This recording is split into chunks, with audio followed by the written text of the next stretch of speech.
Jesus, aleluia. Nós amamos a Ti, Espírito Santo. Fique à vontade no seu lugar. Sabe, irmãos, que o propósito de Deus, ele está ligado com essa cooperação do homem. Você sabe que o mais importante é nós termos a revelação do propósito de Deus na nossa vida. Dos tantos anos que eu me converti e vivo a vida de Deus, e vivo, a vida do povo de Deus, a igreja, eu noto que a estratégia de Satanás, ela nunca mudou, ela nunca muda, Lá no Éden é demonstrado e ela não muda. Satanás, o trabalho dele é matar, roubar e destruir, é para isso que ele existe. Mas as ferramentas que ele usa para que isso aconteça é a condenação, a acusação e a intimidação. Então, é muito normal nós vermos, não deveria ser o normal, por conta da revelação da palavra de Deus, nós vemos cristãos abatidos, acusados, condenados e intimidados, vivendo com base nesse menosprezo, vivendo com base numa ideia errada da palavra de Deus.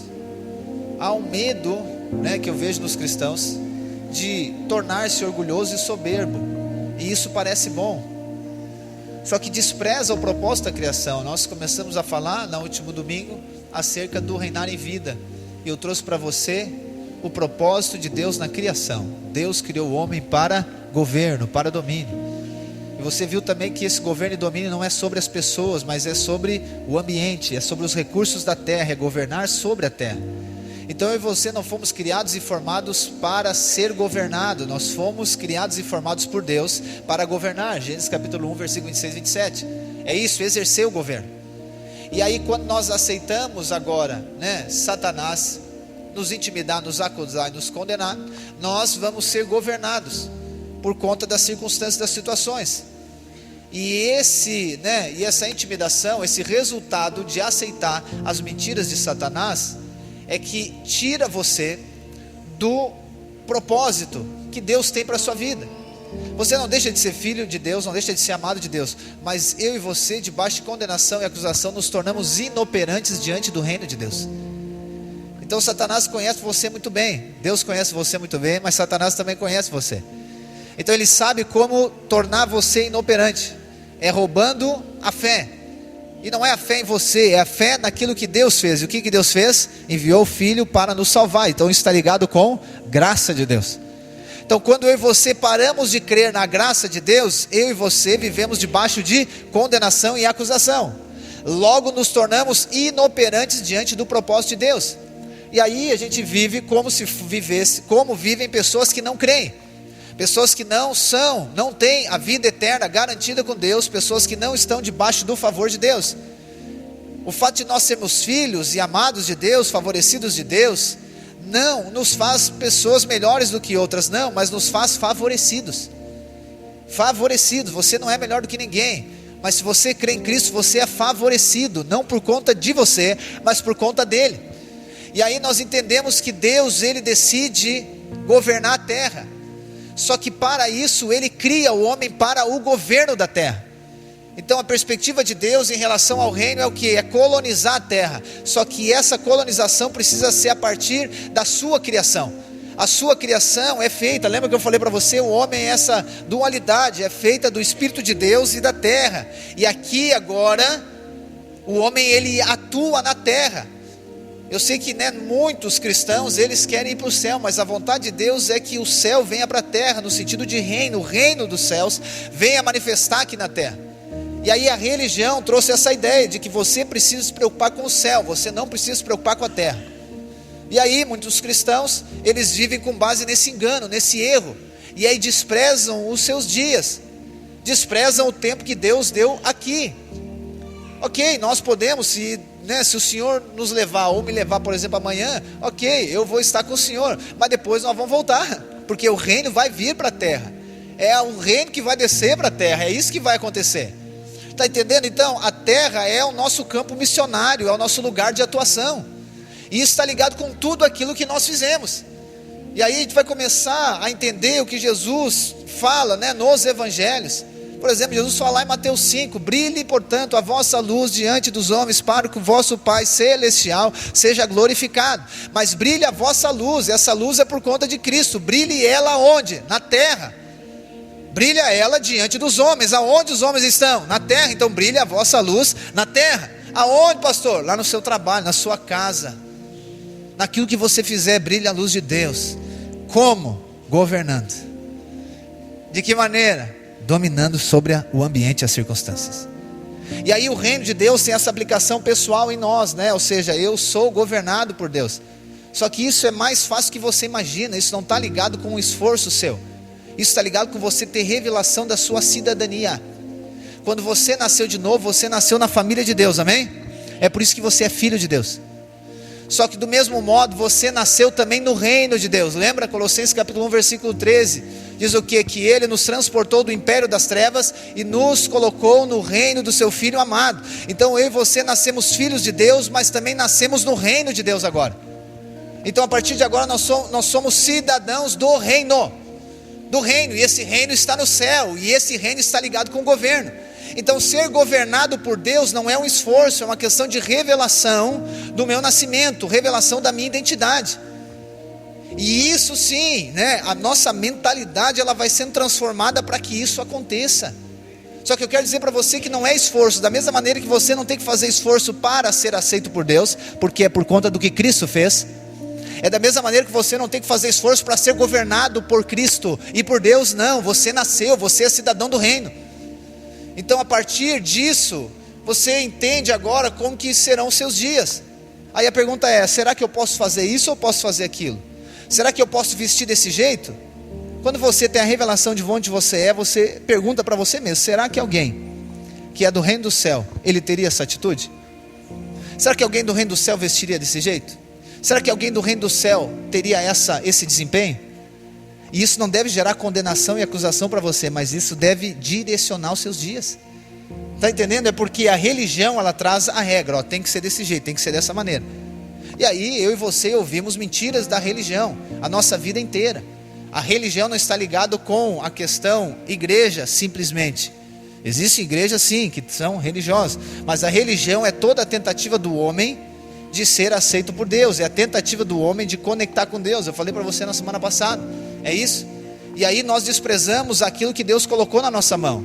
E aí na quinta-feira eu falei para você da mordomia real. Nós somos mordomos. Deus nos deu a posse, Deus nos deu o direito de governo da terra, mas Ele não nos deu a posse. A terra é dele, tudo que existe na terra é de Deus, mas Ele nos colocou como governante, como mordomos para administrar aquilo que é dele. Então olha só, fica muito simples eu ter a revelação que eu sou do reino, identidade. E agora a revelação é que eu sou um representante do reino. Eu sou um representante dele. Mas que representante é esse? Eu sou uma espécie de mordomo. Eu administro aquilo que é de Deus. Então na verdade o que há na terra não é das pessoas da terra, tudo é de Deus. Por quê? Porque Deus foi quem criou a terra e tudo que está sobre a terra. É por isso que eu não posso governar sobre as outras pessoas. Por quê? Porque Deus que governa, não sou eu que governo sobre as pessoas. A sentença de Deus é dominar e governar a terra, os peixes do mar, as aves do céu, os répteis e os recursos da terra. Isso que eu vou governar. Então o fato não é nem eu governar minha vida, é Deus governar minha vida. Ok? Ele vai governar a minha vida. E eu agora vou governar aquilo que Ele me enviou para governar. Então vamos lá, Deus colocou na sua mão, ou Deus deu para você, um marido, uma esposa. Ok, você precisa administrar isso. Ele é seu por um lado, mas por outro lado é de Deus. Os seus filhos, eles são seus por um lado, mas por outro lado é de Deus, porque eles são de Deus. Salmos diz o quê? Que os filhos são herança do Senhor, é do Senhor. Então não são meus, então eu tenho que saber a maneira que eu tenho que formar os meus filhos, porque na verdade Deus eu vou então prestar conta da maneira que eu administrei o que Deus colocou na minha mão. As suas habilidades, Deus colocou em você. Um dia nós vamos prestar conta, o que nós produzimos com aquilo que Deus colocou em nós. Os recursos financeiros que Deus coloca na sua mão, Um dia Jesus vai perguntar, né, para mim e para você, vai perguntar: Mateus, o que tu fez com o dinheiro que eu coloquei na tua mão? Eu vou prestar conta, porque Ele é o dono, ok? Ele é o dono, eu sou administrador e vai ter essa prestação de conta. Então isso é para quê? Para que eu e você venhamos a ficar com medo? Não, para que eu e você venhamos a crer que existe um propósito de Deus na nossa vida e Ele nos confiou algo. E aquele menosprezo do cristão, ele não faz sentido, porque se o cristão fosse realmente quem ele pensa que ele é, por conta da intimidação, condenação e acusação maligna, você acha que Deus ia colocar alguma coisa na mão dele? Seu filho, né? Por exemplo, meu filho, Judá vai fazer 4 anos na outra semana. Eu não vou pegar a chave do carro e vou dar na mão dele: filho, vai dar uma volta de carro. Eu não faria isso. Por quê? Porque ele não tem condições, maturidade. Eu não confio nele para andar de carro. Agora você acha, né? E aí que está, né? Nós desprezamos por vezes aquilo que Deus colocou na nossa mão, porque a gente não crê que Deus confiou em nós. Só que sabe por que Deus confiou em você? Não é por conta que você é bom, é porque Ele é bom e Ele criou você de uma maneira assombrosa.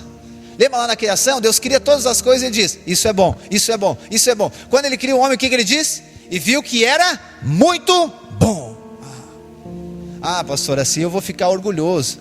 Não, o orgulho não deve ser nosso, o orgulho é Deus, porque Ele que nos criou. Não tem mérito nenhum nosso na nossa criação.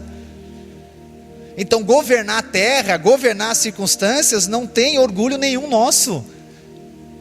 Isso é coerente com a criação de Deus. Deus nos criou para isso. Amém, irmãos?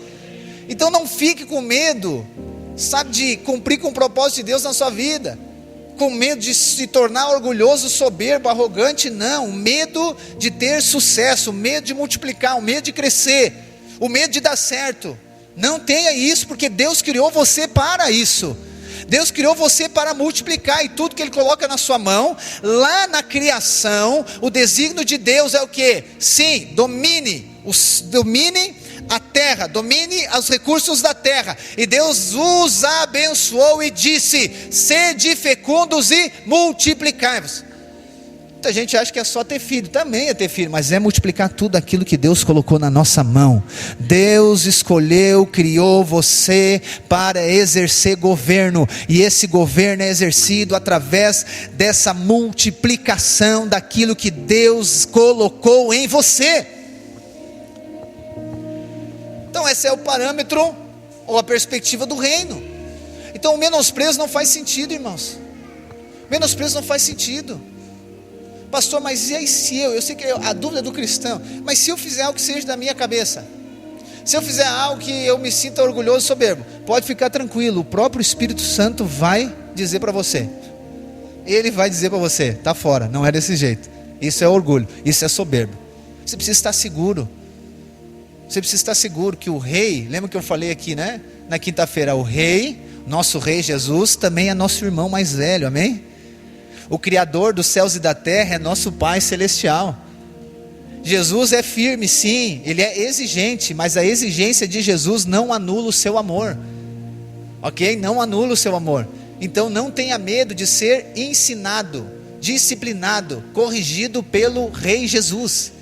Isso é uma expressão de amor. E aí, por conta do medo de ser corrigido, de ser disciplinado, o que acontece com os cristãos? Eles ficam de maneira inativa. Então eu não faço nada. Ele enterra o talento, como nós vimos na quinta. Enterra o talento. Então o que eu recebi eu enterro. Por quê? Porque eu tenho medo de perder. E aí não faz nada. Só que o não fazer nada não agrada a Deus. Você viu? Deus não espera só que guarde o que Ele deu para você. O que Deus espera é que você multiplique o que Ele colocou na sua mão. Pastor, mas se eu fizer errado? Se você fizer errado, você vai dar a chance de Deus corrigir você. Só que se você não fizer, não tem como corrigir. Como que vai corrigir alguém que não faz nada? Mas está entendendo que o medo de ser corrigido, de ser disciplinado, o medo de errar, o medo de fracassar, impede você de avançar, ou seja, de cumprir o propósito de Deus na sua vida. E o maior interessado que isso aconteça é o nosso adversário, Satanás, para que você fique inativo, passivo, para que você não participe daquilo que Deus quer fazer aqui na terra. E eu quero dizer, eu e você somos centrais naquilo que Deus quer fazer aqui na terra. Você é estratégico para aquilo que Deus quer fazer aqui na terra. Você é uma peça fundamental para o que Deus quer fazer nesse litoral. Até rimou, viu? Fundamental para o que Deus quer fazer no litoral. E por conta disso, irmãos, eu quero falar sobre um aspecto muito interessante hoje. Não sei se eu vou conseguir falar tudo. Eu vou falar até onde eu conseguir. Eu sei que eu vou falar muita coisa que talvez você não vai entender. Você ouve a gravação depois. Porque isso aqui vai fazer um rebuliço dentro de você hoje. Você vai sair daqui meio zonzo, mas vai sair cheio de fé. Então eu peço que você preste bem atenção. Eu vou criar uma linha de raciocínio aqui que por vezes parece que ela está desconecta, mas no final nós vamos juntar tudo. Por isso que você precisa estar atento. Precisa estar atento, prestando atenção. Se você anotar, anote, faça aí uma sequência. Se você não anotar, grave no seu coração e depois assiste a gravação. Eu vou falar, irmãos, sobre oração. Uma questão tão desprezada pelos cristãos. A menor reunião de todas em qualquer igreja é a reunião de oração. A menor de todas, oração. E por que isso acontece? Porque não há revelação o que é oração. Qual que é o propósito de oração? Lá em Mateus, capítulo 6, Jesus diz assim: e quando orardes, ponto. Ele diz, quando orardes, né, ele vai orientar como que você faz. Só que a conjugação verbal de Jesus não está colocando a oração como quê? Como uma opção. Não está colocando a oração como uma opção. Ela não está colocando a oração no sentido de, se você orar. Não, está dizendo quando você orar. Ou seja, Deus está esperando que você ore. Então, segundo Jesus, a oração ela não é uma opção. A oração não é opcional para o crente. Não. O entendimento do cristão deve ser que a oração ela é essencial. Ela faz parte. Então, não tem como, preste bem atenção, não tem como eu cumprir com o propósito de Deus sem a oração. Só que você nunca viu oração desse jeito. Hoje você vai ver oração diferente. Só que aí vamos lá, em relação à oração. Existem algumas questões, né, que são as perguntas que são pertinentes sobre isso. Vamos lá. Primeira, se Deus é soberano, qual que é o propósito da oração? Tem gente que acha assim, se Deus faz do jeito que Ele quer, por que eu vou orar? Se Deus é, né, o Todo-Poderoso, Ele pode fazer conforme a vontade dEle, sim ou não? Então por que nós vamos orar?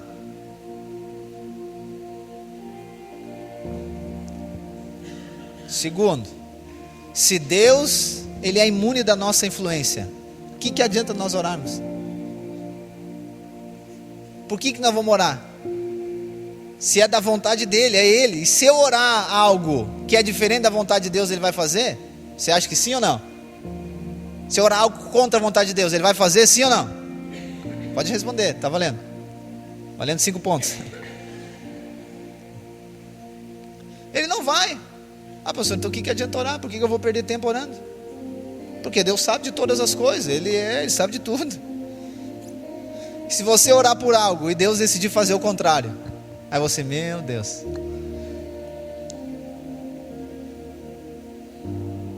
Que adianta eu investir e vir no prédio semana passada nós orar todo dia? Para que adianta eu orar todo dia, pastor? Se o que importa é a vontade de Deus. Então é o seguinte, é melhor não atrapalhar, deixa Ele resolver. E aí, né, os cristãos, os irmãos, nenhum de nós aqui, ele acumula uma vida de oração fracassada. Por quê? Porque não vê resposta da oração. Não tem resposta. Eu oro, mas agora, pastor, eu fiquei com dúvida. Acho que eu estava orando errado até hoje. Por isso que Deus não fazia. Então essas questões nós precisamos pensar. E isso é o que, por vezes, impede você de orar. Estava melhor, agora ficou ruim aqui. Não sei o que aconteceu. Satanás entrou no som aqui. Mas preste atenção, eu vou falar de 3 questões agora, 3 razões, que é o fundamento para nós começar a compreender a oração, ok? Primeiro, Deus é soberano e a sua palavra é absoluta. Diga comigo, Deus é soberano e a sua palavra absoluta. Ok. Segundo, Deus se limita à sua própria palavra. Diga, Deus se limita à sua própria palavra. Terceiro, Deus jamais contrariará o que a sua palavra diz. Jamais Ele vai contrariar a sua palavra. Diga assim, Deus jamais irá contrariar o que a sua palavra diz. Eu vou repetir. Primeiro, Deus é soberano e a sua palavra é absoluta. Deus se limita à sua própria palavra. E Deus jamais contrariará o que a sua palavra diz. Por quê? Porque o que Deus fala, gente, o que Ele declara se torna lei. Na dinâmica de reino, né? Você já ouviu, a Bíblia nos dá alguns exemplos e você já viu nos filmes. Depois que o rei falou, está falado. O que o rei falou virou lei. Lembra que o rei falou? Nabucodonosor disse: se alguém não se dobrar diante da estátua, eles vão para a fornalha de fogo. Ele falou, está falado. Lembra do rei Assuero? Ele disse, né, o Amã, o inimigo dos judeus, induziu o rei Assuero a assinar um decreto para matar todos os judeus. E aí depois o rei descobre que a rainha Esther era judia. O rei conseguiu desfazer o seu decreto? Não conseguiu, porque ele falou, o que o rei fala é lei. Aí o rei Dário também falou que se alguém se prostrasse diante de outro Deus, ele seria jogado na cova dos leões. O que aconteceu? Daniel se prostrou. Só que Daniel era amigo íntimo do rei. A palavra diz que Daniel orava 3 vezes por dia. E aí o rei disse para Daniel: Daniel, tu vai ter que pedir para o teu Deus te livrar, porque eu não tenho o que fazer. Então vamos lá, o que o rei fala se torna lei, amém? Para as pessoas, mas também para ele. O rei não pode ir contra a sua palavra. Logo, ele se compromete àquilo que ele mesmo falou. Então vamos lá, Deus, Ele é o Criador dos céus e da terra, amém? Ele é o rei. Então aquilo que Deus falou se torna lei para a terra, para o reino inteiro, para a terra e também para Deus. Então Deus, olha só, preste bem atenção nisso. Deus, Ele fica como se fosse preso à sua própria palavra. Então Deus falou, não tem como desfazer. Não tem como Deus dizer assim: desculpa, me enganei. Não era bem isso que eu quis dizer. Isso não diminui a sua soberania, pelo contrário, isso é por conta da sua fidelidade. Deus é fiel com a sua palavra, e a sua palavra é soberana, e Ele jamais irá contrariar a sua palavra. Pois você vai entender o que isso aqui tem a ver com a oração. Aí quando nós olhamos para os evangelhos, a gente vê Jesus curando, cura enfermo, o cego, paralítico, ressuscitando, Jesus andando sobre as águas, aquela coisa toda. Nós vemos essas impressionantes atuações de Jesus. E aí eu fico pensando, se eu fosse discípulo de Jesus naquela época, fisicamente, naqueles 3 anos e meio, eu ia pedir para Jesus: Jesus, me dá o segredo aí. Qual que é a fórmula do sucesso? Jesus, me ensina a curar um cego, Jesus. Jesus, me ensina a curar um paralítico. Você não faria isso? Eu faria. Eu pedi para Jesus me ensinar tudo. Como é que faz isso? Mas quando nós olhamos para os discípulos de Jesus, eles pedem para Jesus ensinar uma coisa só. Ele diz: mestre, nos ensina a orar. Tá, mas como assim? Parece que não faz sentido, né? Tanta coisa melhor para pedir para Jesus ensinar. Eles vão pedir para Jesus ensinar a orar. Só que quando nós olhamos para os evangelhos, nós vemos então agora o estilo de vida de Jesus. E aí constantemente você vai ver a palavra de Deus dizendo que Jesus foi para um lugar deserto para orar. Jesus levantou-se de madrugada e separou-se dos discípulos para orar. Jesus passou a noite toda orando na escolha dos apóstolos. Então nós vamos ver, e lá em Lucas 11, versículo 1, quero que projete esse versículo, ou você lê aí. Lucas 11, versículo 1. Diz assim: Jesus estava orando em certo lugar, e quando terminou, um dos seus discípulos lhe pediu: Senhor, ensine-nos a orar, como também João ensinou os seus discípulos. Então olha só, o que esse versículo mostra? Que Jesus estava orando, amém? Mas que os discípulos estavam vendo ele orar, porque quando ele terminou de orar, os discípulos chegaram até ele. Então, sei lá, eu imagino que Jesus está orando lá afastado, porque ele pedia para ficar afastado. Lembra do Getsemane? Fica aqui, orando, eu vou lá orar. Então dificilmente você vai ver Jesus orando com pessoas. Jesus, ele orava sozinho. E não tem nada de errado em orar em grupo. Não é que nós podemos orar como igreja. É porque a oração está ligada inicialmente com um aspecto individual, uma prática privada, porque parte de uma revelação do que é oração. Por isso que Jesus fala em Mateus capítulo 6, lembra? Quando orardes, não faça como os religiosos, mas entra no teu quarto, fecha a tua porta, e ali, com teu pai, no secreto. Então Jesus ia para um lugar secreto para orar, só que os discípulos não podiam ir até ele. Jesus se separava para orar, não é porque ele era individualista, não é porque ele não queria comunhão com os seus discípulos, não. Ele separava, e os seus discípulos ficavam vendo ele orar. Só que a palavra de Deus vai dizer que Jesus agora, ele ficava horas orando. Jesus acordava de madrugada, e de madrugada lá no Oriente Médio é diferente da nossa madrugada aqui, porque lá o dia inicia às 6 horas da manhã, mas ele começa a clarear às 4 da manhã. Obviamente eles iam dormir muito cedo no outro dia, mas entende-se que Jesus, ele acordava 1 hora da manhã e orava até às 4, 5 horas da manhã. Jesus orava 3, 4, 5 horas por dia. E depois de Jesus orar, ele falava para os discípulos: ok, agora vamos para a cidade. Então os discípulos entenderam que essa era a rotina de Jesus. Todos estão me acompanhando? A rotina de Jesus é essa, oração, todo dia, muito tempo. Jesus ficava orando, em secreto.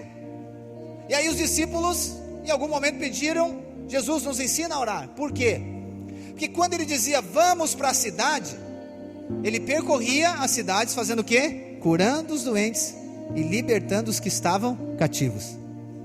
Então Jesus chega diante de um cego, lembra? Ele pergunta: o que queres que eu te faça? Ele diz: eu quero ver. Jesus diz: então veja. E imediatamente ele enxergou. Aí depois ele encontra um homem leproso. Aí o homem leproso diz: Senhor, se tu queres que eu fique limpo. Jesus diz: eu quero. Jesus toca no leproso e instantaneamente ele é curado. Você não fica impressionado com isso? Eu sempre que eu leio os milagres, quando diz imediatamente foi curado, imediatamente levantou, imediatamente os olhos se abriram.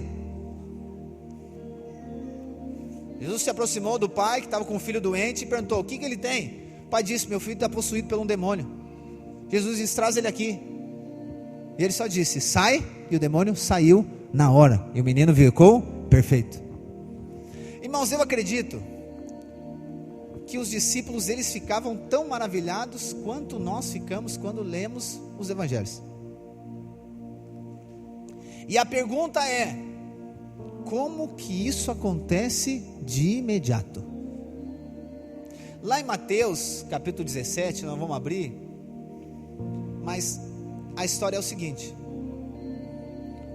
um pai traz o menino dele, convulsionando diante dos discípulos. Por quê? Porque Jesus estava orando. Traz diante dos discípulos. E aí os discípulos começam a orar, expulsar o demônio. Eles começam a expulsar o demônio. E aí imagine que chegou Pedro. Pedro disse: deixa para mim que eu sou mais velho. Sai agora, sai de uma vez, sai demônio. E não saía. Sai daqui. sai que eu estou ficando bravo. Aí João disse, tá, Pedro, descansa um pouquinho, deixa para mim agora, que eu consertava a rede, o negócio era pescar, e aqui é outra coisa, é outro demônio, é outro tipo que tu não conhece ainda. Aí João começou, sai, no nome de Jesus, sai agora, eu te ordeno, eu te amarro, eu te repreendo. E nada. Aí vem Tiaguinho, deixa para mim agora, os filhos de trovão, né? E tal, e aquela coisa, e vem os discípulos e nada, e eles ficaram horas tentando expulsar o demônio. Aí o texto diz que Jesus estava vendo de cima da montanha. Jesus disse, vou ter que descer lá, cara, vou ter que descer lá, porque essa gurizada tá perdida. Aí Jesus desce e diz, o que está acontecendo aí, gente? Até quando eu vou estar com vocês, ó geração incrédula? Aí vem o pai, conta a história, meu filho está aqui, os teus discípulos não conseguiram, tá, traz o menino aqui, sai. Aí o demônio sai, o guri vai embora. E aí os discípulos vêm para Jesus, mestre, o que aconteceu aqui? Por que ele não saiu antes? Por que ele não saiu antes? Por que esse demônio não saiu? Nós oramos, nossa, nós demos um pau até no guri, surramos o guri, tentando tirar força do negócio, de 2, de 3, de 4, e não aconteceu. Jesus disse, ele disse que é por conta da incredulidade, mas no final ele diz assim, esta casta só sai com jejum e oração. E aí, quando nós olhamos para isso, a gente acha que a oração é o seguinte, é a atuação de orar na hora pelo demônio. Não, é oração, tem que orar para expulsar o demônio. Na verdade, o que expulsa os espíritos maus não é uma oração. O que expulsa os espíritos maus é o nome de Jesus. Então Jesus não está falando que você tem que orar, ele não está dizendo o método para você expulsar demônio é oração, não. Ele está dizendo, esta casta só sai com jejum e oração. Ele não está falando da oração aqui, ele está falando o quê? De uma vida de oração, de uma rotina de oração. Não é na hora, tem alguém demoniado, peraí que eu vou lá orar, Senhor, por favor me usa, eu sei que eu cometi uns pecados essa semana, briguei com a minha mulher, xinguei a minha sogra, chutei o cachorro, eu sei que estou devendo, cheguei atrasado nos dias de trabalho, mas me usa, Senhor, me usa, por favor, eu creio na tua graça, em nome de Jesus sai. Não é isso. Jesus está falando só oração, mas a oração, ele está falando da rotina dele. E aí eu acredito que os discípulos começaram a somar, fizeram as contas, 2 mais 2, 4, 4 mais 4, 8, e aí chegaram para Jesus, Jesus, nos ensina a orar. Eu acredito que os discípulos fizeram assim, gente, só um pouquinho, nós não oramos, porque nem sabe o que é isso, nós não oramos e ficamos durante horas tentando expulsar um demônio, e ele não saiu. Jesus, ele fica horas orando, e ele expulsa o demônio em segundos. E aí eles disseram, está aqui, achamos, entendemos agora o segredo dele é a oração. E aí eles perguntaram para Jesus, Jesus nos ensina a orar. Então a oração, irmãos, ela está longe de ser uma característica religiosa. A oração está ligada a um estilo de vida. Preste atenção aqui. Talvez hoje você não, vou falar dos outros cristãos que não vieram hoje, amém? Ou quer que fale de você mesmo? Para orar, meu Deus, que sacrifício, pastor. Hoje isso vai se determinar, você vai ter revelação da oração e vai mudar isso. Pastor, eu vou orar, vou cronometrar minha oração. Solta o cronômetro, Senhor, e tal. E aí falta a palavra, 52 segundos. Vou orar a mesma coisa de novo. Então, minutos orando com o Pai, e agora vamos para a cidade, vamos trabalhar, e horas resolvendo os problemas. Minutos em oração com o Pai, e horas com os demônios na cidade, e tentando resolver problema, e eu não consigo, e tenta de um jeito, e tenta do outro. Meu Deus, hoje eu estou assim, o dia precisava ter 48 horas hoje, e eu corro aqui, eu corro ali, eu não consigo resolver. O que Deus está falando para você hoje? Invista primeiro nele. É proporcional. Não é uma questão aqui de troca, simplesmente é uma questão de fé. Você vai entender o que é oração, mas é a questão de você crer. Então quanto menos tempo você investe em oração, mais tempo você leva para expulsar os demônios do seu dia. Mais tempo você demora para resolver as situações. Eu sei que a oração ela é um tempo perdido para muita gente. É um tempo perdido. Não, eu não vou poder orar porque eu tenho que trabalhar. Fica imaginando Jesus dizendo para Jesus: eu não consegui orar porque eu tinha que trabalhar meia hora e trabalhar às 7 horas. Jesus, eu fiquei orando meia hora, Jesus, só mais que isso eu não consigo. Jesus, tá bom, eu orava 4. Não, pastor, é que assim, eu não consigo orar porque, sabe, eu não sei muito bem o que falar. Eu não consigo orar porque eu tenho que ganhar dinheiro. Eu tenho que ir lá expulsar demônio. É os discípulos. Vai ficar tentando expulsar e não resolve. E aí o que acontece com o cristão? Ele fica como? Quando não consegue resolver os problemas? Ele fica acusado, ele fica condenado. Alguma coisa está errada comigo. Eu fiz alguma coisa, tirei pedra na cruz, não sei, estou em pecado, alguma coisa. E aí o cristão quer ter sucesso no propósito de Deus, mas ele não entendeu que o sucesso dele começa numa vida de oração secreta com o Pai, investindo tempo com o Pai. E aí se torna desafiador orar, se torna desafiador sentar, ouvir a ministração, se torna desafiador estar numa reunião, se torna desafiador demais, porque parece que isso é perca de tempo. Perca de tempo. Eu oro um pouquinho, tenho a minha lista de desejo ali, tipo, né, o gênio da lâmpada, e aí deu, ponto. E aí deu, vou embora, vamos trabalhar, vamos lá. Eu já oro aqui pensando que tem que fazer lá. Já estou orando, não vou orar rapidinho porque eu tenho que trabalhar, vou orar rapidinho porque eu já tenho que dar carona para fulano, vou orar rapidinho porque eu tenho... E aí não tem realidade nenhuma, logo não tem resposta de oração. A oração não move nada. Não move nada. Por quê? Porque você aprendeu errado sobre oração. Você aprendeu errado sobre oração. Nós aprendemos errado sobre oração. Então, o propósito de Deus está ligado com o quê? Com nós termos um estilo de vida de constante oração. E eu quero dizer que isso está ligado com o reino. Reino. Lembra que Adão perdeu? Adão perdeu a conexão do céu com a terra, amém? Por conta do pecado. Jesus Cristo nos reconectou novamente.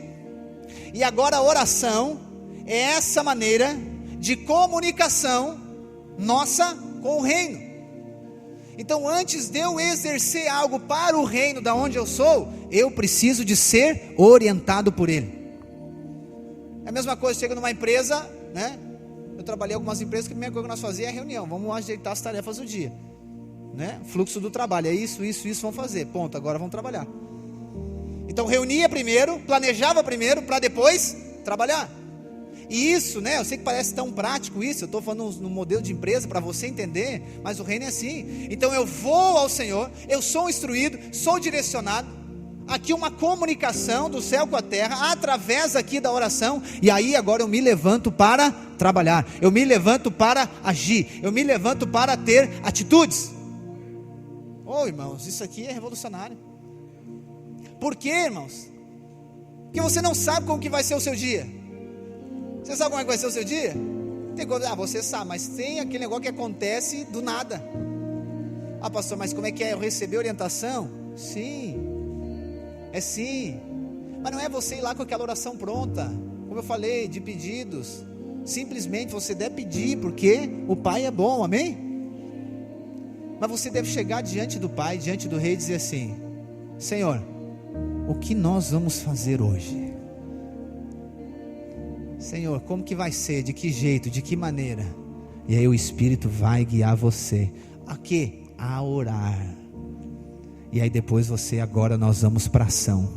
Já fizemos a reunião aqui de governo, reuni com o rei, vou sair da sala dele e estou indo agora para a atuação. Vou reinar em vida agora, eu serei direcionado pelo rei. Quantos problemas, olha só, vou dar um exemplo para você para avançar, eu nem cheguei aonde no centro do negócio. Quantos problemas você está ali em cima e não consegue ver uma saída, não consegue, vou desistir, não quero mais. Aí você está lá na sua casa,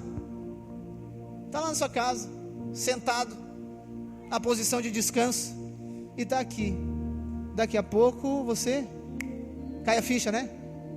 Cara, não tinha pensado de fazer desse jeito. Quando você já viu aquele filme Mãos Talentosas, já viu?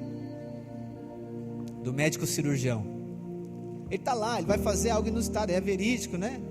Que é separar, esqueci o nome do fenômeno, é separar as crianças que nasceram com a cabeça grudada, lembra? Gêmeos siameses.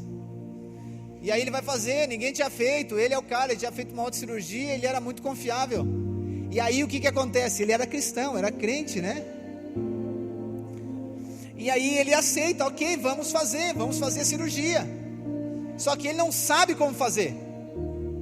E eu acho legal, ele está lá, ele fica pensando, nós vamos fazer em tantos meses para frente. Ele começa ali a buscar. Ele começa a buscar. E aí ele está lá na casa dele, um dia, escutando uma música clássica, Mozart. Por isso que eu estou escutando Mozart agora. Ele está lá escutando música clássica, né? Jogando ali um joguinho. E ele está aqui, daqui a pouco ele olha, naquela cena é fantástica, irmão. Você precisa olhar, a cena ao menos. Ele olha para a torneira e pinga uma gota de água e para. E aí ele, percebi alguma coisa do céu aqui. Aí Deus deu a direção para ele, que ele tinha que fechar a circulação sanguínea para fazer a operação. Se ele estivesse lá no hospital pensando, caminhando no corredor de um lado para o outro, eu preciso resolver isso, como que eu vou resolver isso, de que maneira que eu vou resolver isso, de que maneira, não, o que ele fez? Não, só um pouquinho, eu vou buscar essa resposta em outro lugar, porque essa resposta não é da terra que eu preciso, essa resposta ela é do céu. E quando ele faz a cirurgia, irmãos, é um êxtase em todo mundo, porque ali manifestou o céu aqui na terra. Ele resolveu um problema, ou seja, manifestou o reino de Deus através da vida dele. Aí eu pergunto para você, existem muitas necessidades nos nossos dias, sim ou não? Sim ou não? Muitas. Eu quero dizer que Deus tem a resposta e a solução para todas elas, só que nós temos que buscar nele.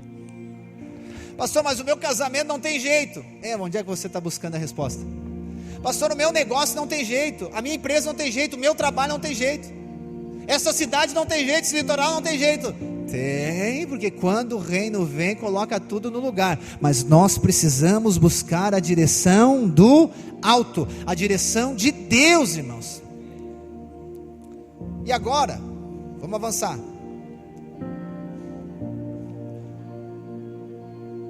Vamos avançar, está na hora de terminar? Aleluia. Vamos terminar então. Não vamos avançar.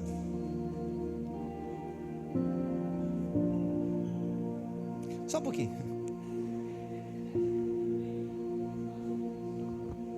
A oração, irmãos. O princípio da oração, preste atenção. Agora vai ficar bom o negócio. O princípio da oração está junto, está acoplado no propósito de criação do homem. Preste bem atenção. O princípio da oração está acoplado no propósito de criação do homem. Quando nós temos a revelação disso, a nossa vida de oração jamais é a mesma.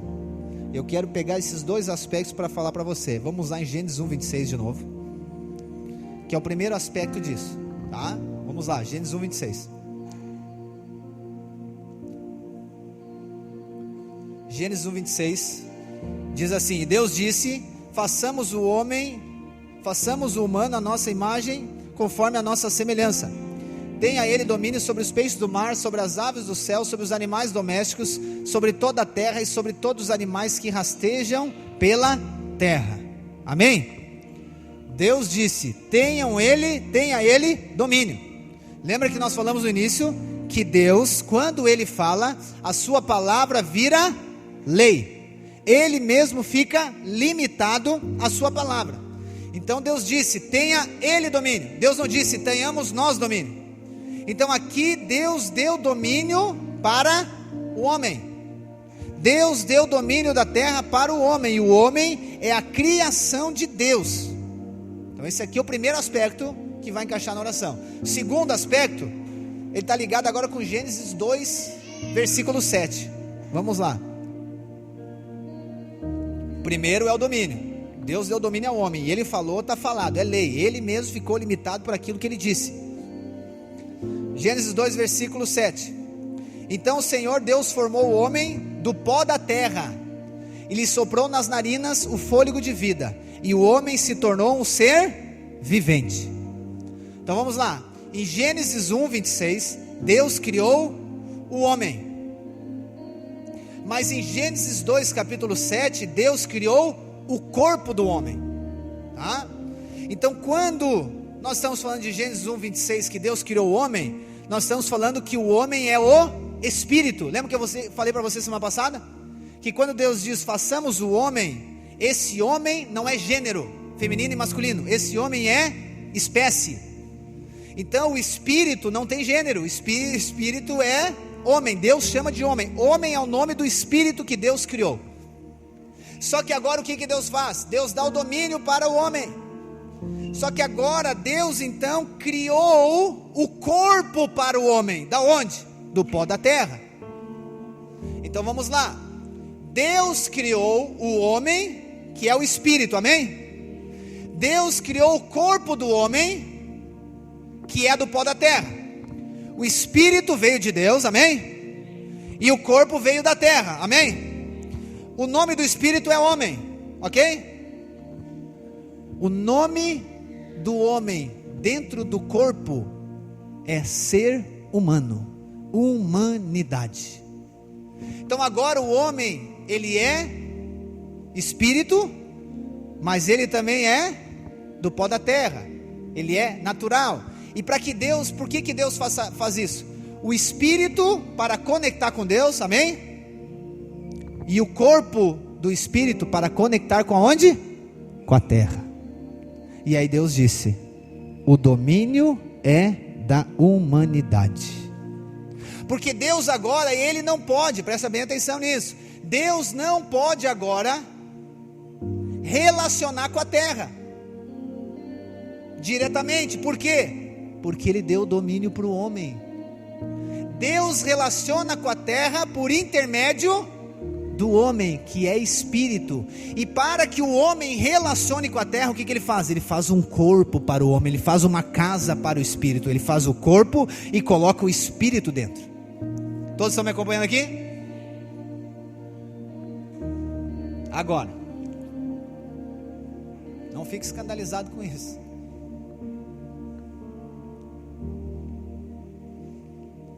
O homem, ou aí agora o ser humano, ele é o único, ele é a única criatura que tem poder legal sobre a terra. Só o homem que tem. Legalmente, tem os ilegais, nós vamos chegar neles. Mas legalmente o homem é autoridade. Por quê? Porque Deus disse: tenham ele domínio. Deus faz o corpo para o espírito, que é o homem. Agora, esse humano, esse ser humano, que é um espírito vivendo dentro do corpo, ele tem autoridade sobre a terra. E agora, diante disso, irmãos, nós podemos concluir que o quê? Qualquer espírito que não esteja num corpo, ele é ilegal na terra. Ele não pode estar na terra. Por quê? Porque ele não tem um corpo. Você sabia que Satanás sabia disso também? Lá no Éden, Satanás vê que não tem lugar nele em Adão e não tem lugar nele em Eva. E ele entra onde? Na serpente. Ele precisava de um corpo. A palavra diz que ele escolheu o pior animal, né, para entrar. Por isso que lá em Marcos, né, quando você lê o endemoniado gadareno, lembra que Jesus chega para expulsar os demônios, o que eles pedem? Deixa a gente ir lá para aqueles porcos, porque eles precisavam de um corpo. Um espírito precisa de um corpo para poder agir de maneira legal. Inclusive o Espírito de Deus. Deus precisa de um corpo para poder exercer a autoridade sobre a terra. Por que Deus não pode fazer de maneira arbitrária? Lembra que nós falamos no início? Porque Ele falou. Deus disse: o homem vai ter domínio. Se Deus fizesse algo diretamente no sentido de espírito, porque Deus é espírito, Ele estaria indo contra a sua palavra, amém? E Deus não vai contra a sua palavra, Deus não pode ir contra a sua palavra. Então Ele falou, é por isso, irmãos, agora que você vai entender alguns questionamentos da sua vida. É por isso que quando Eva vai pecar, Deus não pode fazer nada. Deus não pode fazer nada, por quê? Porque a autoridade está com o homem.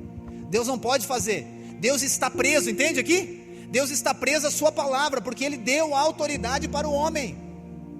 Deus deu autoridade para o ser humano, para a sua criação. E ela então quando Eva vai lá, Deus não pode fazer nada, por conta da sua fidelidade com a sua palavra. Então Eva peca, e Deus não pode fazer nada, porque se Deus tivesse intervido como espírito, Ele estaria quebrando a sua palavra. E aí vamos lá, por isso que muitas pessoas dizem assim: nossa, se existisse Deus não haveria coisa ruim. Se não existisse Deus não haveria isso. Se não existisse Deus não aconteceria aquilo. Se não existisse Deus não aconteceria esse outro. Não, irmãos, Deus não pode, preste atenção, Deus não pode agir na terra se não for através de um corpo. É ilegal um espírito atuar na terra sem um corpo, não pode, é ilegal. É por isso que quando nós oramos, os espíritos ilegais, eles têm que sair, porque é ilegal, ele não pode estar aqui na terra. Outro dia eu explico para você as dimensões do céu. Não pode estar aqui na terra, por quê? Porque ele está ilegal. Então Deus, vamos lá, Deus sabia que não podia fazer nada. E aí depois da queda, olha só, depois da queda, irmãos, Deus fala algo. Depois da queda, Deus fala algo, eu vou ler com você, Gênesis 3,15.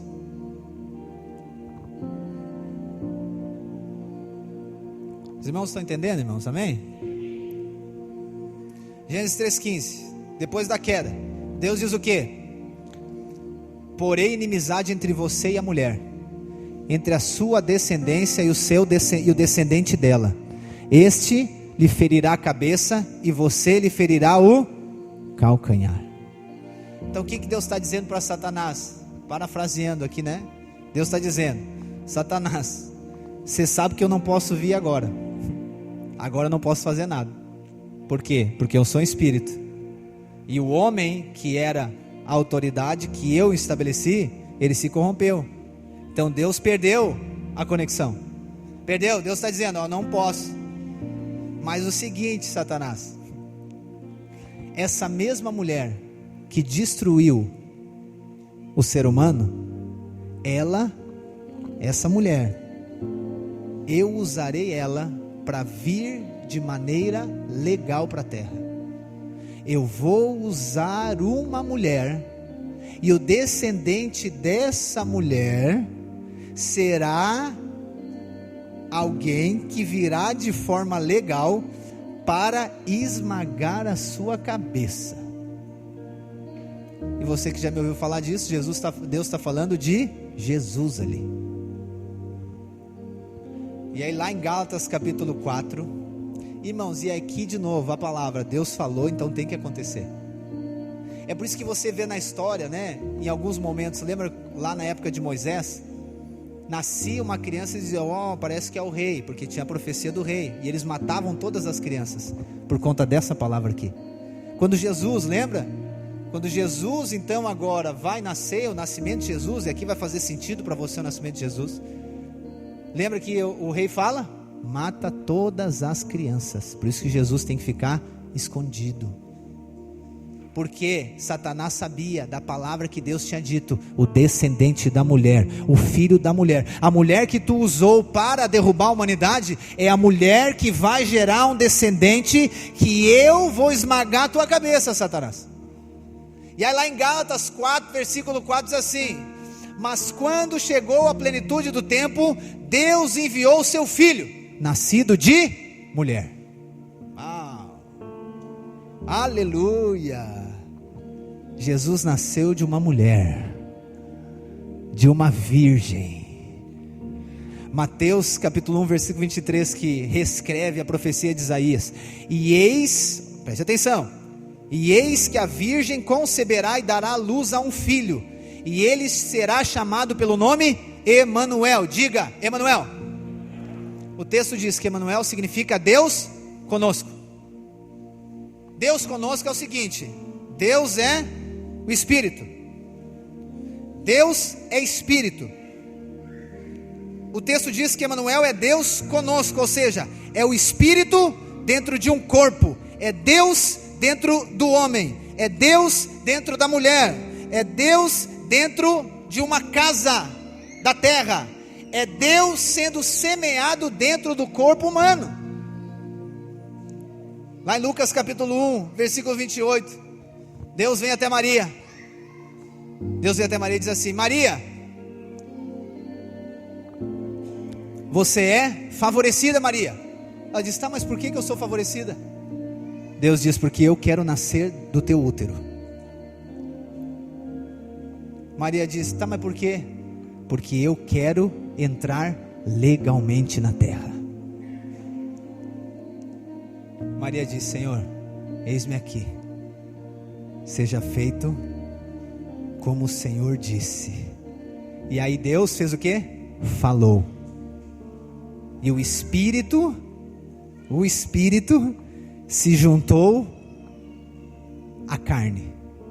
O Espírito, a palavra foi liberada e ela se juntou à carne. E agora a semente de Deus está dentro do útero de Maria. E a profecia de Gênesis vai se cumprir.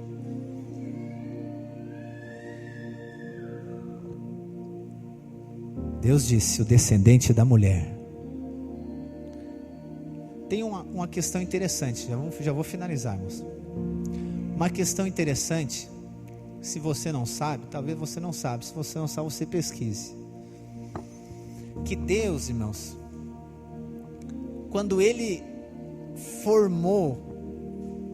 projetou o corpo da mulher, quando Deus projetou o corpo da mulher, diante disso aqui, nós vamos ver que Ele projetou a mulher para Ele mesmo. Deus projetou o útero da mulher para Ele mesmo. Por quê? Porque Deus precisava entrar legalmente na terra, amém? E a mulher, quando ela está formando filho, o sangue do filho que está dentro do útero, ele não se mistura com o sangue da mãe, em nenhum momento. A conexão que tem da mãe com o filho é através da placenta. Só em casos de aborto aí acontece essa mistura, senão o feto que está sendo formado, ele não mistura com o sangue da mãe. Aí agora eu e você podemos entender por que o sangue de Jesus nos purifica de todo pecado. Porque o sangue de Jesus, ele é puro. Ele não se misturou com o de Maria, que era pecadora. O sangue de Jesus nos purifica de todo pecado. E quando Maria agora, ela vai dar à luz, irmãos, quando Maria vai dar à luz, Jesus também fala para ela. Deixa eu falar de outra profecia de Isaías.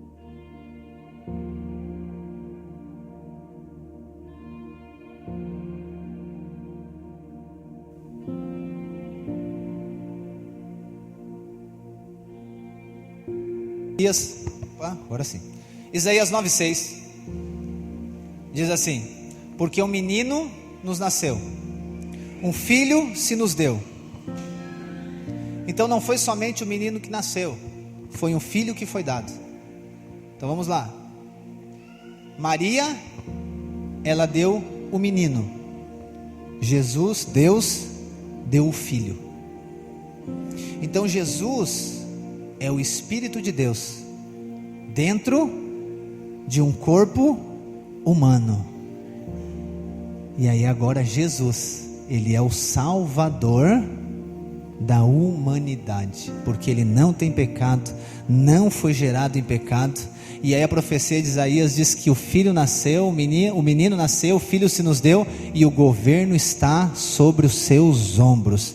Então Deus se faz homem em Cristo Jesus, por intermédio de Maria. Então lembra que Deus não podia entrar lá no Éden, mas agora Deus entra legalmente aqui em Maria. E agora o verbo de Deus, o verbo estava com Deus, e o verbo era Deus, e o verbo se fez carne e habitou entre nós.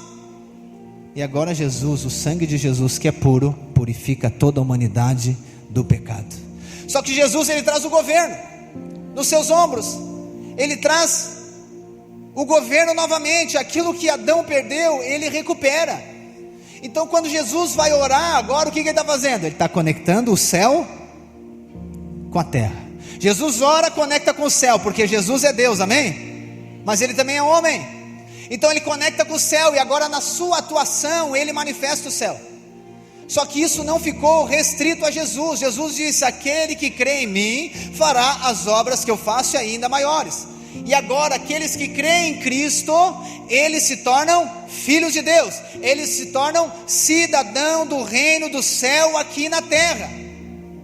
E agora, irmãos, por isso Jesus pode interferir na terra. E aí outro aspecto importante aqui, interessante: Jesus está ligado com o aspecto humano, Cristo está ligado com o aspecto divino. Maria foi mãe de Jesus, mas não foi mãe de Cristo. Quem morreu foi Jesus, não foi Cristo, porque ele é totalmente homem e totalmente Deus.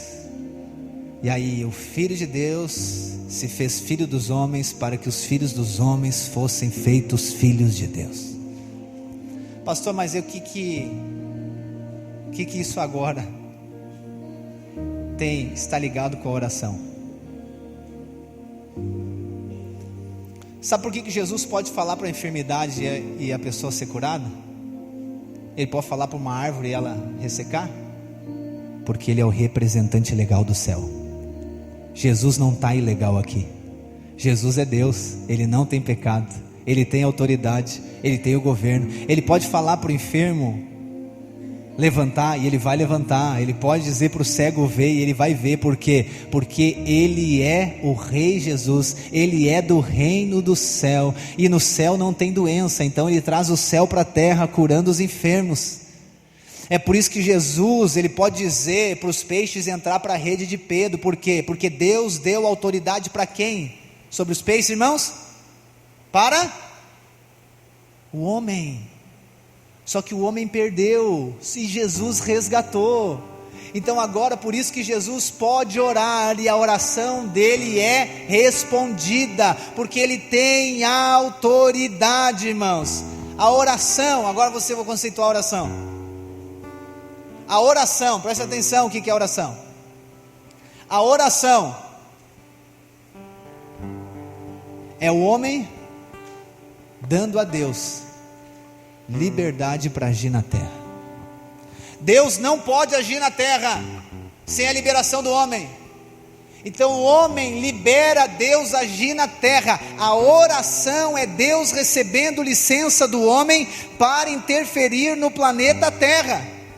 Você vai ver no Antigo Testamento, eu mencionei para vocês alguns textos aqui, em alguns momentos. Quando Deus quer destruir Sodoma e Gomorra, ele não destrói, ele vai falar com Abraão. Abraão, eu vou destruir. Abraão diz: tá bom, mas se tiver pessoas justas lá, não, Deus não destrua. No final das contas, Abraão, ele disse para Deus: vamos salvar minha família, vamos salvar a família de Ló. Deus disse: ok, manda Ló sair e destrói. Deus não pode fazer nada sem a autorização do homem. Ah, pastor, mas aí nós somos soberanos? Ele é soberano, porque ele mesmo disse: o domínio é do homem. É por isso que é a terra que governa o céu. E agora, quando você ora, o que acontece? Deus age. Quando você não ora, Deus não pode fazer nada, porque a oração é a liberação para que Deus faça algo na sua vida. Se você quer transformação na sua vida, você precisa orar, porque aí Deus vai fazer. Se você quer transformação no lugar onde Deus colocou você, é necessário orar. Por quê? Porque aí Deus pode fazer. Mas a nossa ideia é o quê? É que nós vamos fazer. Mas na verdade é Deus que vai fazer. Só que eu e você precisamos de orar. Israel está diante de uma guerra. E Deus diz para Moisés: Moisés, sobe lá em cima daquele monte. E tu vai ficar com as mãos estendidas assim. Quando tu ficar com as mãos estendidas, que está simbolizando a oração, Israel vai prevalecer. Quando tu baixar as mãos, Israel vai perder. E acontece, Moisés está aqui, Israel está ganhando. Aí ele cansa, ele baixa, Israel começa a perder.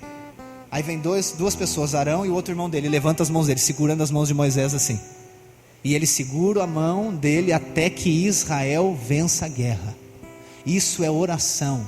Enquanto nós oramos, Deus está agindo. Enquanto nós não estamos orando, Deus não age. Por quê? Porque o Espírito precisa do corpo para agir aqui na terra. Deus não pode agir ilegal, porque Ele disse: tenham domínio. Vocês têm domínio sobre a terra. Vocês são os reis da terra. Ele é o rei dos reis da terra. Mas nós temos autoridade sobre a terra. Então quando eu oro, eu estou liberando o céu para manifestar na terra. Quando nós oramos, Deus irá fazer.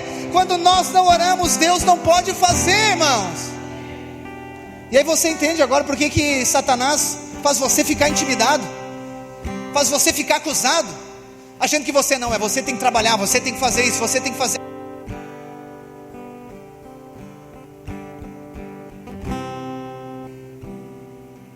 O nosso trabalho é depois de liberarmos Deus para fazer através de nós.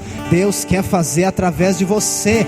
E melhor, Ele só pode fazer através de você. Deus não pode fazer se não for através de um homem.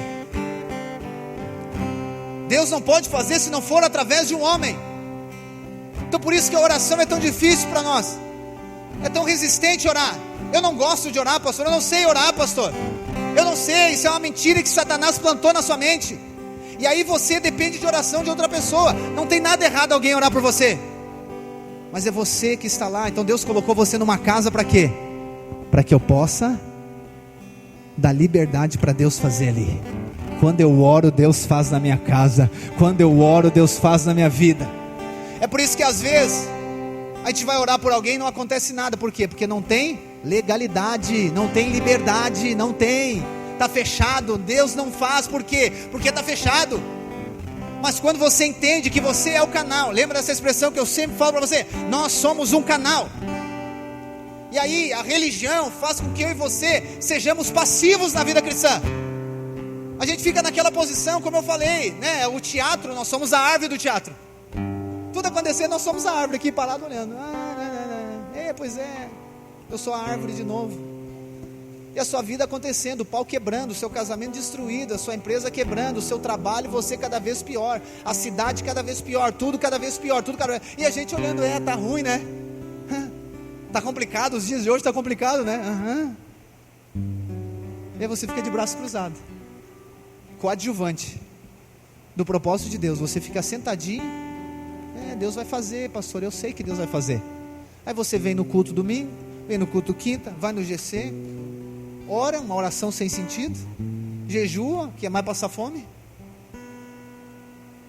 Se dizimista, ofertante, pastor, eu creio que Deus vai fazer. Pois é, mas Ele vai fazer através de você, através da sua oração, através da sua ação. A sua oração vai conduzir você a atitudes.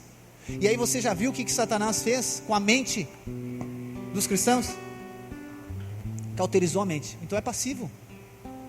Não, estou aqui, Deus está fazendo, mas Deus vai fazer através de você.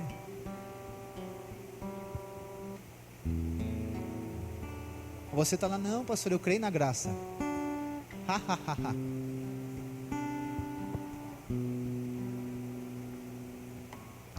Eu recebendo essa palavra, você já tinha que estar até de pé, já orando. Mas você está pensando, não sei se isso é verdade, eu acho que não é bem assim. Você está esperando eu orar, né? Por você. Você está esperando o anjo vir. Deus deu domínio da terra para os homens. É por isso que Deus salvou você, sabia? Você achou que Deus salvou você para quê? Ah, pastor, porque eu sou um rostinho bonito. Não. Deus salvou você porque Ele, presta atenção, Ele precisa de você para atuar na terra. Sabe por que Deus cura o seu corpo? Porque Deus precisa do seu corpo para atuar na terra.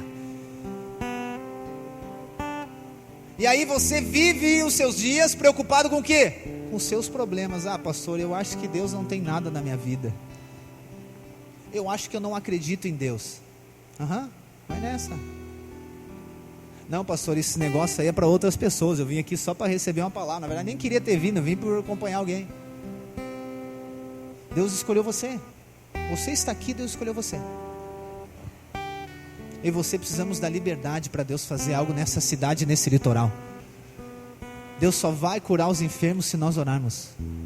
Deus só vai salvar as pessoas se nós pregarmos o Evangelho. Deus só vai salvar as crianças se nós ir até elas. Deus só vai mudar o comércio se nós, nos nossos comércios, mudarmos ele. Deus só vai trazer prosperidade para esse lugar quando você crê que no reino não tem pobreza e miséria, e nós somos o canal. Nós precisamos liberar a riqueza do céu aqui na terra, e isso é pela fé. Só que é mais fácil eu ter uma fórmula do sucesso. É mais fácil, se você não orar pelo seu filho, Deus não pode fazer nada na vida dele. Se você não colocar a mão sobre o seu filho, colocar ele sentado, ensinar para ele como que funciona, é desse jeito, Deus não vai fazer nada. Não adianta dizer, pastor, tem que falar com meu filho. Aí Satanás se levanta. Até no falou em trazer o céu para a terra, Satanás se mexe. O interesse de Satanás é que você fique passivo, omisso, deixa a vida me levar, a vida leva eu, preocupado com você mesmo, com as suas falhas, com as suas limitações, com a sua condição financeira, com os boletos que tem que pagar amanhã. Só que Deus está preocupado com o quê? Com a salvação da cidade, com a transformação da cidade, com crianças sendo salvas, com famílias sendo restauradas, com pessoas sendo curadas, com cegos enxergando, paralíticos levantando, famílias que expressam o céu aqui na terra, e empresas que governam o céu aqui na terra. Deus está esperando a igreja se levantar. Deus está esperando a sua oração. Deus está esperando você abrir a sua boca e liberar o Espírito de Deus neste lugar. Deus está levantando você para manifestar o céu aqui na terra.